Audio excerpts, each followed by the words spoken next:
Chapter 15. Now the tax collectors and sinners were all gathering around to hear him. But the Pharisees and the teachers of the law muttered, "This man welcomes sinners and eats with them." Then Jesus told them this parable. Suppose one of you has 100 sheep and loses one of them. Does he not leave the 99 in the open country and go after the lost sheep until he finds it? And when he finds it, he joyfully puts it on his shoulders and goes home. Then he calls his friends and neighbors together and says, "Rejoice with me, I have found my lost sheep." I tell you that in the same way there will be more rejoicing in heaven over one sinner who repents than over 99 righteous persons who do not need to repent.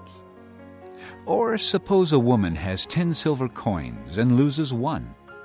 Does she not light a lamp, sweep the house, and search carefully until she finds it? And when she finds it, she calls her friends and neighbors together and says, "Rejoice with me, I have found my lost coin." In the same way, I tell you, there is rejoicing in the presence of the angels of God over one sinner who repents. Jesus continued, There was a man who had 2 sons. The younger one said to his father, "Father, give me my share of the estate." So he divided his property between them. Not long after that, the younger son got together all he had, set off for a distant country, and there squandered his wealth in wild living. After he had spent everything, there was a severe famine in that whole country, and he began to be in need. So he went and hired himself out to a citizen of that country, who sent him to his fields to feed pigs. He longed to fill his stomach with the pods that the pigs were eating, but no one gave him anything. When he came to his senses, he said, "How many of my father's hired men have food to spare, and here I am starving to death? I will set out and go back to my father and say to him, 'Father, I have sinned against heaven and against you. I am no longer worthy to be called your son. Make me like one of your hired men.' So he got up and went to his father. But while he was still a long way off, his father saw him and was filled with compassion for him. He ran to his son, threw his arms around him, and kissed him. The son said to him, 'Father, I have sinned against heaven and against you. I am no longer worthy to be called your son.'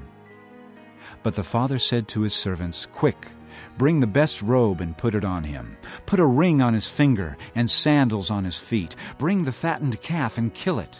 Let's have a feast and celebrate, for this son of mine was dead and is alive again. He was lost and is found.' So they began to celebrate. Meanwhile, the older son was in the field.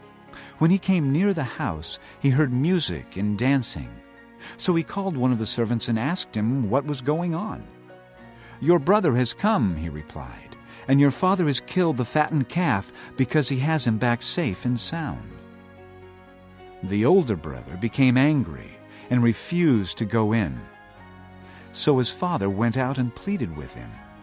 But he answered his father, 'Look, all these years I've been slaving for you and never disobeyed your orders. Yet you never gave me even a young goat so I could celebrate with my friends. But when this son of yours, who has squandered your property with prostitutes, comes home, you kill the fattened calf for him.' 'My son,' the father said, 'you are always with me, and everything I have is yours. But we had to celebrate and be glad, because this brother of yours was dead and is alive again. He was lost and is found.'" Chapter 15.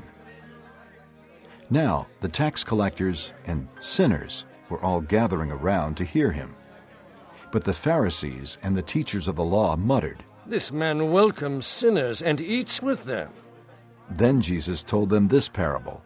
Suppose one of you has 100 sheep and loses one of them.